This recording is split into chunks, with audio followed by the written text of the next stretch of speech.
Так как у нас нет тюрьмы в принципе, женщины у нас отбывают наказание в изоляторе временного содержания МВД Республики Абхазия, то есть в месте, которое не предусматривает длительное пребывание.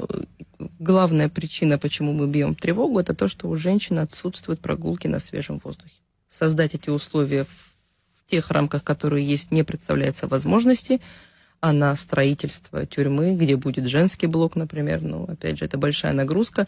Что касается содержания женщин, то сейчас, в принципе, у нас планируется в декабре месяце, мы проводим ежегодную конференцию международную практическую, на которой будет подниматься как раз-таки тема исправительных учреждений Республики Абхазия, куда мы с удовольствием приглашаем общественность и, конечно же, вас. На сегодняшний день 38 женщин содержатся в ВВС города Сухум, и это женщины, совершившие особо тяжкие преступления.